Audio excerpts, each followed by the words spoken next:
Shalom, salam sehat bagi kita semua. Perkenalkan, nama saya Mardongan Nenggolan dari kelas 10 IPA 2. Pada siang hari ini saya akan menjelaskan tentang 5 hukum dasar kimia.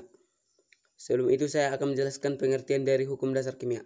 Hukum dasar kimia adalah teori merumuskan fakta-fakta empiris dari berbagai observasi dan eksperimen kimia berulang-ulang menggunakan metode ilmiah. 1. Hukum kekekalan massa atau hukum Lavoisier. Berdasarkan pengamatan, eksperimen kuantitatif terhadap eksperimen kimia yang dilakukannya, Anthony Lawrence Lavoisier menemukan bahwa dalam sistem tertutup, massa zat sebelumnya dan sesudahnya reaksi adalah sama. Dalam kata lain, dalam reaksi kimia, atom-atom tidak dimusnahkan, tidak diciptakan ataupun diubah menjadi atom lain, namun hanya mengalami perubahan susunan menjadi partikel zat yang berbeda. Dari eksperimen tersebut, Lavoisier juga menemukan peranan gas oksigen dalam reaksi-reaksi pembakaran. Massa gas oksigen yang bereaksi dalam reaksi pembakaran juga perlu diperhitungkan. Gas-gas yang terlibat dalam suatu reaksi kimia sebagai reaksi atau bereaksi ataupun hasil reaksi juga memiliki massa yang harus ikut diperhitungkan dalam pengamatan kuantitatif setiap reaksi dalam eksperimen kimia. Pada eksperimen reaksi pemanasan 572,4 gram atau kol merkuri atau HGO menghasilkan 530 gram logam merkuri atau Hg dan 42,4 gram gas oksigen atau O2. Terlihat bahwa total massa zat sebelumnya reaksi 572,4 G, zat setelah reaksi 530 G dan tambah 42,4 G. Hal ini sesuai dengan hukum kekekalan massa, di mana pada reaksi kimia tidak terjadi perubahan massa. 2. Hukum perbandingan tetap atau hukum Proust. Pada tahun 1799, Joseph Louis Proust menemukan bahwa perbandingan massa unsur-unsur dalam suatu senyawa adalah tertentu dan tetap. Suatu senyawa yang sama meskipun dihasilkan dari reaksi kimia yang berbeda juga akan memiliki komposisi unsur yang sama. Pada eksperimen reaksi unsur hidrogen atau H2 dengan unsur oksigen O2O membentuk senyawa air atau H2O. Diperoleh bahwa perbandingan massa hidrogen dengan massa oksigen yang reaksi selalu tetap, yaitu 1:8. 3. Hukum kelipatan perbandingan atau hukum Dalton. Senyawa merupakan zat yang terbentuk dari gabungan dua atau lebih berbeda dengan komposisi tertentu atau tetap. Gabungan dari dua unsur berbeda memungkinkan dibentuknya beberapa senyawa yang berbeda komposisi masing-masing unsurnya. Misalnya, unsur karbon atau C dan unsur oksigen atau O dapat bergabung menjadi senyawa O dan O2. John Dalton mengamati adanya suatu pola keteraturan terkait dengan perbandingan tersebut.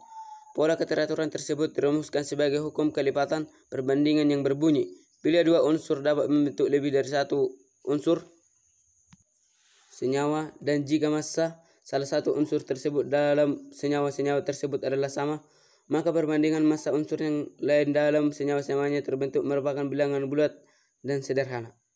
Sebagai contoh, unsur belerang dan unsur oksigen dapat membentuk dua jenis senyawa. Komposisi senyawa 1 adalah 50% belerang dan 50% oksigen. Komposisi senyawa 2 adalah 40% belerang dan 60% oksigen. 4. Hukum perbandingan volume atau hukum Gay-Lussac. Berdasarkan eksperimen terhadap berbagai reaksi kimia dari gas-gas, Joseph Louis Gay-Lussac menyimpulkan bahwa pada suhu dan tekanan yang sama, volume gas-gas yang bereaksi dan volume gas-gas hasil reaksi berbanding sebagai bilangan bulat dan sederhana. Ia menemukan jika diukur pada suhu dan tekanan yang sama, untuk setiap dua satuan volume gas hidrogen atau H2 yang bereaksi dengan satu satuan volume gas oksigen atau O2 akan menghasilkan dua satuan volume uap air atau H2O. Hasil ini menunjukkan bahwa perbandingan volume gas hidrogen berbanding oksigen berbanding uap air adalah 2:1:2 yang merupakan bilangan bulat dan sederhana. Namun, hukum perbandingan volume tersebut hanya berlaku untuk reaksi-reaksi dalam wujud gas saja. 5. Hukum Avogadro atau hukum Avogadro. Hasil eksperimen Gay-Lussac tentang perbandingan volume gas sebagai bilangan bulat sederhana tidak dapat dijelaskan dengan teori atom Dalton. Dalton gagal menjelaskan perbandingan volume gas hidrogen dan gas oksigen yang menghasilkan uap air adalah 2:1:2 menurut teori atom Dalton.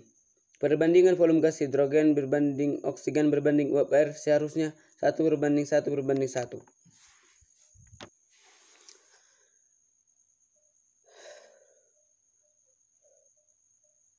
Hal ini dikarenakan asumsi Dalton bahwa partikel unsur selalu berupa atom tunggal atau monoatomik. Pada tahun 1811,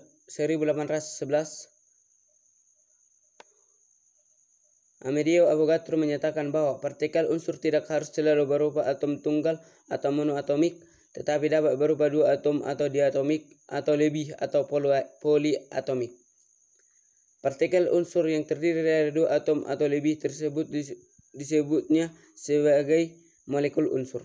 Berdasarkan hal tersebut, Avogadro menggunakan suatu hipotesis yang dikenal dengan hipotesis Avogadro, atau kadang disebut juga hukum Avogadro, yang berbunyi, pada suatu suhu dan tekanan yang sama, semua gas yang volumenya sama akan mengandung jumlah molekul yang sama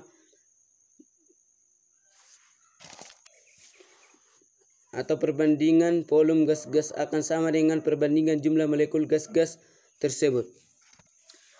Dengan kata lain, nilai perbandingan volume gas-gas yang terlibat dalam reaksi sama dengan koefisien reaksi masing-masing gas dalam persamaan reaksi. Sekian video yang dapat saya utarakan. Salam sehat, Horas. Shalom.